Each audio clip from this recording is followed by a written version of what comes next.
ಇನ್ನು ಇವರು ಸಿಂಹರಾಶಿಯ ಸ್ತ್ರೀಯರು ಈ ಧನಸ್ಸು ರಾಶಿ ಅಥವಾ ಕುಂಭರಾಶಿ ಪುರುಷರೊಂದಿಗೆ ಮದುವೆ ಆದರೆ ತುಂಬ ಚೆನ್ನಾಗಿ ಸೂಟ್ ಆಗುತ್ತೆ. ಅಂದರೆ ಅವರ ಒಂದು ಅಭಿಲಾಷೆಗಳಿಗೂ ಇವರ ಅಭಿಲಾಷೆಗಳಿಗೂ ಭಾಳಷ್ಟು ಹೊಂದಾಣಿಕೆ ಆಗ್ತಕ್ಕಂಥದ್ದು, ಭಾಳಷ್ಟು ಯಶಸ್ವಿಯಾಗಿ ಜೀವನವನ್ನು ಸಾಗಿಸ್ತಕ್ಕಂಥದ್ದು.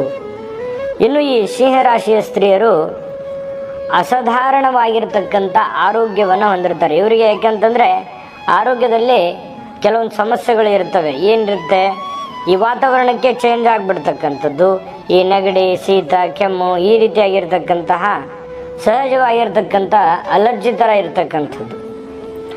ಇನ್ನು ಬೇಗನೆ ಇವರು ನೋವನ್ನು ತಡೆಯಲ್ಲ, ಬೇಗನೆ ಹಾಸಿಗೆ ಹಿಡಿದು ಬಿಡ್ತಾರೆ.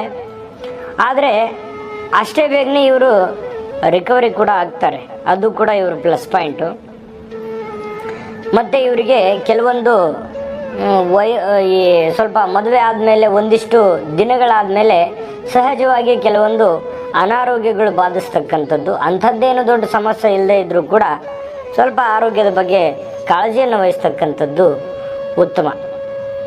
ಇನ್ನು ಇವರಿಗೆ ಒಂದು ಒಳ್ಳೆ ಬೇಗ ರಿಕವರಿ ಆಗುವಂಥ ಸಾಮರ್ಥ್ಯ ಇದೆಯಲ್ಲ, ಅದು ಭಾಳ ಪ್ಲಸ್ ಪಾಯಿಂಟ್. ಎಂಥ ಸಮಸ್ಯೆ ಇದ್ದರೂ ಕೂಡ ಚೇತರಿಸ್ಕೊಂಡ್ಬಿಡ್ತಾರೆ. ಆದರೂ ಕೂಡ ಇವ್ರಿಗೇನು ಬೇಕು ಅಂತಂದರೆ ಸ್ವಲ್ಪ ಶಾಂತಿ ಬೇಕು, ಒಂದಿಷ್ಟು ಪ್ರೇಮ ಬೇಕು, ಒಂದಿಷ್ಟು ಅಭಿರುಚಿಗೆ ತಕ್ಕಂತಹ ವಾತಾವರಣ ಇರಬೇಕು. ಇದನ್ನು ಬಯಸ್ತಾ ಇರ್ತಾರೆ. ಒಂದು ವೇಳೆ ಮದುವೆ ಆದಮೇಲೆ ಒಂದಿಷ್ಟು ಈ ಥರ ವಾತಾವರಣ ಇದ್ದರೆ ಚೆನ್ನಾಗಿರುತ್ತೆ ಅನ್ನುವಂಥ ಭಾವನೆಯಲ್ಲಿರ್ತಾರೆ. ಅದೇ ಇವರಿಗೆ ಉತ್ತಮವಾಗಿರತಕ್ಕಂಥ ಔಷಧಿ ಆಗಿರುತ್ತೆ. ನೋಡಿದ್ರಲ್ಲ ವೀಕ್ಷಕರೇ, ಸಿಂಹರಾಶಿಯವರ ಒಂದು ಗುಣ ಸ್ವಭಾವ, ಮದುವೆ ವಿಚಾರ.